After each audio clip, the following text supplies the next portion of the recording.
అభినవ దామోదరి ఈ పాపను వాళ్ళమ్మ సరదాకు ఆ స్తంభాన్ని కట్టినప్పటికీ నాకు చూడగానే భాగవతంలో యశోదమ్మ శ్రీకృష్ణుని రోటికి కట్టిన ఆ సన్నివేశం ఒక్కసారి మనసులోకి మెదిలింది. ఆయనను ఈ కార్తీక మాసంలో దామోదర లీల అని మనం ఆ వైష్ణవుడి యొక్క భక్తిని చాటుకుంటాం. అలాగే ఈ చిన్నారిని చూడగానే నాకు అపర దామోదరి అని అనాలనిపిస్తుంది. ఎందుకంటే ఆ చిన్నారి పాపను వాళ్ళమ్మ ఆ సన్నివేశాన్ని దృష్టిలో పెట్టుకొని నేను యశోదను అనుకొని ఈ చిన్నారిని ఈ స్తంభానికి కట్టినట్టుగా ఉంది.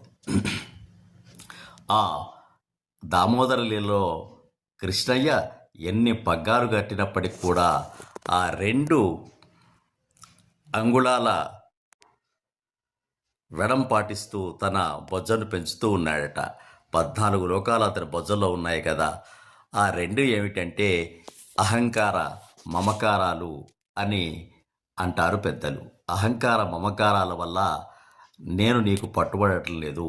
ఆ రెండింటిని గనక నువ్వు త్యజించినట్లయితే నేను చక్కగా నీకు పట్టుపడతాను అని ఆ యశోదమ్మకు సందేశం ఇస్తున్నట్టుగా ఎన్ని పగ్గాలు తెచ్చి కట్టినప్పటికీ ఆ 2 అంగుళాలు మాత్రమే సరిపోకుండా ఉండేది.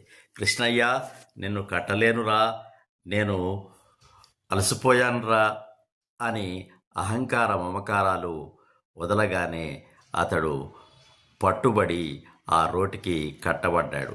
ఆ సన్నివేశాన్ని ఈ చిన్నారి స్తంభానికి కట్టడం చూడగానే ఈ ప్రశాంతమైన ఉదయం జ్ఞాపకం వచ్చింది.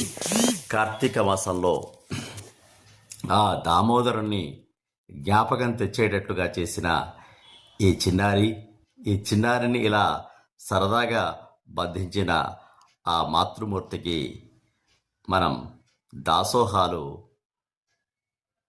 తెలియజేయకుండా ఉండలేం. అహో చిరంజీవి శతమానం భవతి శతాయు పురుష. దామోదరి విలాసాన్ని ఈరోజు మీరంతా కూడా చూడండి. ఆ చిన్నారిని ఆ తల్లిదండ్రులను మనసారా ఆశీర్వదించండి. జై శ్రీకృష్ణ, జై దామోదర. కృష్ణం వందే జగద్గురుం. శుభం భూయాత్.